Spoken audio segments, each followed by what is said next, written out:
대부분의 분들이 수소를 하면은 그냥 막연하게 수소폭탄 등도 떠올리시고 그 다음에 무섭지 않냐 혹은 폭발림이 있지 않냐라는 우려를 많이 하십니다. 네, 절대 그렇지 않습니다. 수소폭탄은 중수소 혹은 삼중수소라고 하는 인위적으로 극히 어려운 환경을 만들어내야만 발생하는 현상이고요. 수소는 발화는 잘 되지만 역으로 수소는 지구상에 존재하는 모든 원소들 중에 가장 가볍습니다. 용기 바깥으로 나오는 순간 휘발되고 날아가 버리고 남지가 않습니다. 그래서 수소 밀폐된 공간에서의 수소는 발화는 가능하지만 산업용으로서 사용되는 수소는 안전성 면에서는 어느 형태의 가스 연료보다도 안전하고, 그래서 유럽에서는 건물 지하에 우리가 자주 사용하는 LPG 연료통은 넣지 못하게 하는 규정은 있어도 수소 용기는 건물 지하에 넣어도 상관없는 걸로 되어 있습니다. 그 정도로 수소는 안전하기 때문에 연료로서 사용 가능성도 그만큼 무궁무진하다고 보시면 될 겁니다.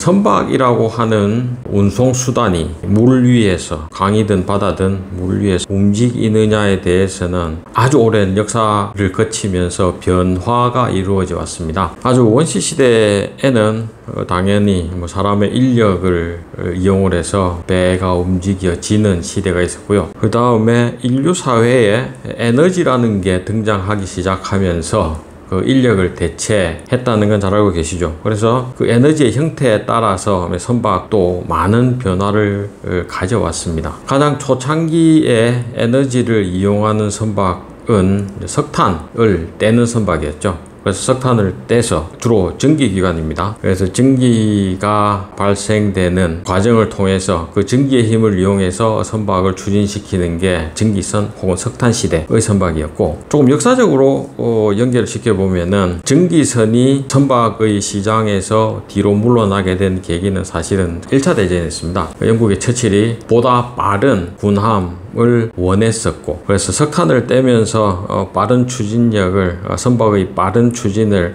확보하는 게 쉽지 않았기 때문에 석유로 바꾸게 된 거죠. 그래서 엔진의 시스템이 석탄에서 석유로 바뀌게 되면서 아주 오랜 기간 동안 모든 선박은 당연한 듯이 석유를 떼서 내연기관으로 해서 만들어지는 추진력을 바탕으로 운항하던 시대가 있었습니다. 그때 전 세계적으로 원유의 수요라든가 혹은 당연히 선박 연료로서 기능을 해줘야 되는 석유 자원들에 대한 쟁탈이 심해졌고, 그리고 우리가 익히 잘 알고 있는 원유 생산국들이 이제 부자 나라의 반열에 오르게 된 거죠. 선박의 추진이 석탄에서 석유로 옮겨오고 난 뒤에 상당히 오랜 기간 동안 선박 추진은 당연한 듯이 이제 석유를 이용한 추진이 대세가 되었고요. 그러다가 어느 순간 화석 연료를 줄이고자 하는 노력들이 세계적으로 환경의 관점에서 부각이 되게 됩니다.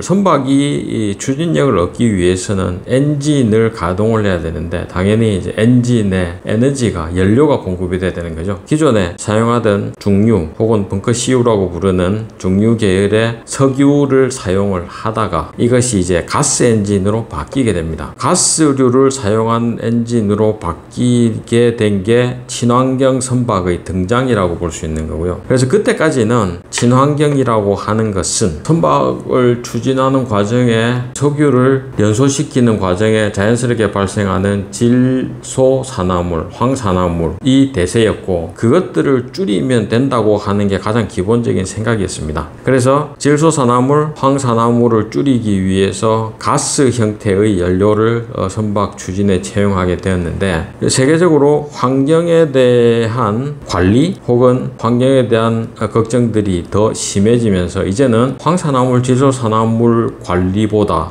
더 엄격한 규제들이 적용이 되기 시작한 거죠. 그래서 그게 이산화탄소입니다. 그래서 선박은 전 세계 바다를 다니기 때문에 어느 한 국가의 규정이나 어느 한 국가의 규제만으로 선박이 운항될 수는 없습니다. 그래서 UN이라고 하는 기관 하에 국제해사기구라고 부르는, 그래서 모든 대양을 항해하는 모든 선박들의 연료 추진 방식이라든지 안전이라든지 모든 것들을 관장하는 기관이 있고요. 그래서 그 IMO라고 부르는 국제해사기구가 이산화탄소 저감을 연차별로 강제화시키게 됩니다. 결국은 IMO의 승인을 얻지 못하는 선박은 대양을 항해할 수 없기 때문에 IMO 규정을 따르기 위해서는 선박들은 이제 연료 체계를 바꿀 수밖에 없게 된 거죠. 그래서 등장하게 된 게 가스 선박 중에서도 이제 더 이산화탄소 배출을 줄일 수 있는 선박으로 연료 추진 방식이 바뀌게 되는 거죠. 네, 그래서 무탄소 연료 혹은 저탄소 연료라고 부르는 종류로서 암모니아 혹은 메탄올, 바이오가스,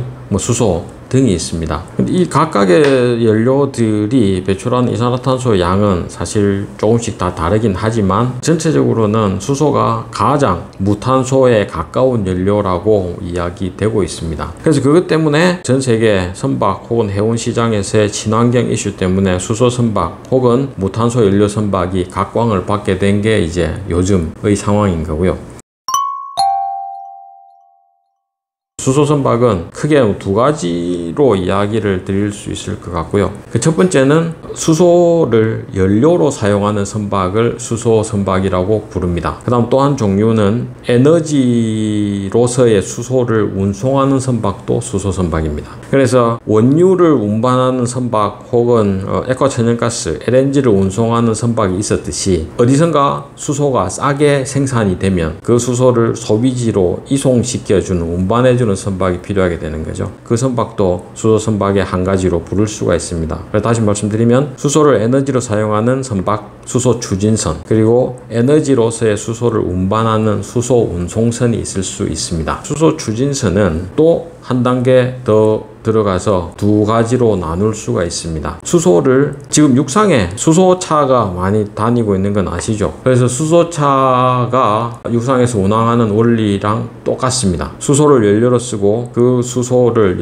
수소 연료전지에 공급을 해주고 수소 연료전지가 발생시키는 전력을 선박의 추진 동력으로 쓴다 하는 게 수소 추진선이고요. 그 다음에 또 한 가지로 수소 그 자체를 내연기관으로 바로 연료로 사용하는 방식도 있습니다. 아까 말씀드린 대로 가스 추진선을 잠깐 말씀을 드렸는데 LNG 가스 혹은 다른 종류의 무탄소 가스를 이용을 해서 내연기관을 가동시키면서 추진력을 얻는 방식도 있는데 수소 역시 똑같은 분류를 할 수가 있습니다. 그렇다면 이제 지금 현재 상용화에 가장 근접화되어 있는 부분은 수소를 연료로 직접 사용하는 것보다는 수소 연료 추진선이 바로 시장에 투입될 수 있는 기술입니다. 왜냐하면 이미 10년 넘는 시간 동안 수소 연료전지를 활용하는 기술은 이미 육상의 운송수단에서 이미 검증이 되어 있는 거죠. 그래서 수소 연료전지가 발생시키는 파워, 즉 추진력만, 전력만 크기만 키울 수 있다면 선박이 필요로 하는 추진력으로 활용할 수 있고,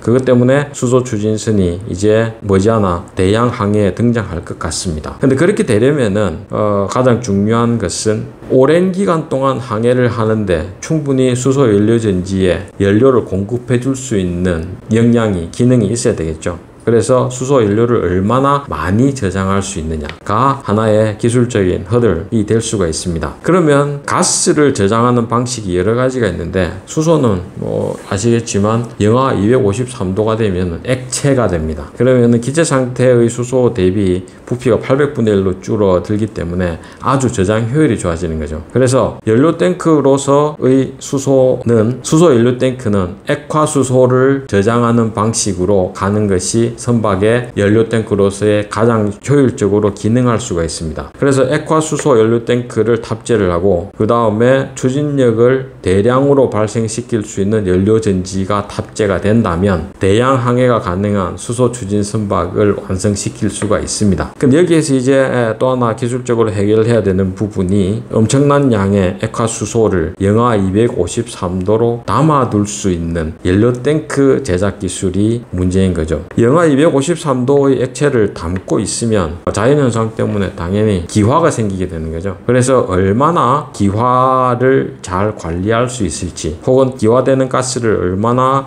효율적으로 수소 연료전지에 공급해 줄 수 있을지, 혹은 그게 만약 수소를 직접 내연기관의 연료로 사용한다고 하더라도 결국은 담고 있는 연료 탱크에 담고 있는 수소를 효율적으로, 액화수소를 효율적으로 관리하는 기술이 가장 중요합니다. 또 하나 중요한 점이 수소 추진선하고 같은 개념으로 수소 선박의 또 하나의 종류로 수소 운송선이 있다고 말씀드렸죠. 그러면은 운송이라는 것도 결국은 저장 효율 혹은 운송 효율이 가장 중요하게 됩니다. 그래서 기체 상태의 수소를 저장하는 것보다 당연히 액화 상태의 수소를 저장하고 운송해 오는 게 경제성 측면 혹은 효율성 측면에서 좋은 거죠. 그래서 수소 운송선은 기본적으로 액화 수소 운송선이 되어야만 됩니다. 그럼 여기에서 액화 수소를 운송해 오는 선박에 이제 화물 탱크, 화물창이라고 부릅니다. 이 화물창도 결국은 앞서 말씀드린 수소 추진선의 연료 탱크하고 동일한 기술이 적용이 돼야 되는 거죠. 그 동일한 기술이라 함은 영하 253도의 온도에서 담고 있는 액화수소가 다량으로 기화 손실을 일으키지 않으면서, 그리고 안전창의 하등의 문제도 일으키지 않으면서 선박 내에 탑재가 돼야 되는 그런 문제가 있는 거죠. 이 역시 아직 전 세계 어디에서도 민간 상선 차원에서 기능을 할 수 있는 형태로 만들어진 적은 없습니다. 그래서 이제 우리나라가 잘 아시다시피 조선 해양 기술이 세계 최강이고, 그리고 기술력도 가장 높고 뭐 그런 상황이 있는데, 우리나라조차도 아직 상용선 개념의 액화수소 운송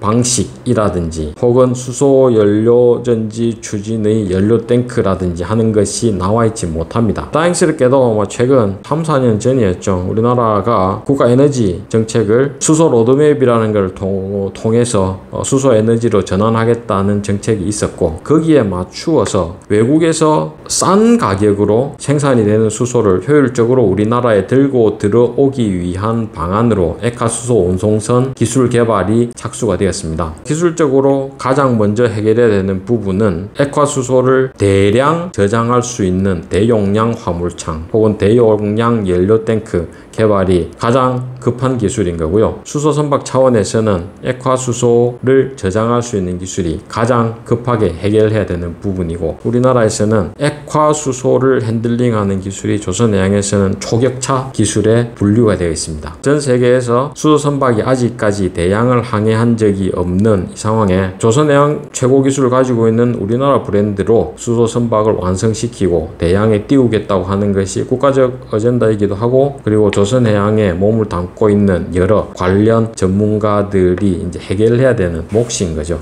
지금은 전 세계적으로 친환경 이슈, 답은 하나입니다. CO2를 배출하지 않는 연료를 쓰자. 그래서 거기에 발을 맞추어 가지고 지금 선박 개발들이 한참 이루어지고 있고, 그 중에 가장 기술적으로 해결이 어렵다고 분류가 되어 있는 게 수소 선박입니다. 감사합니다.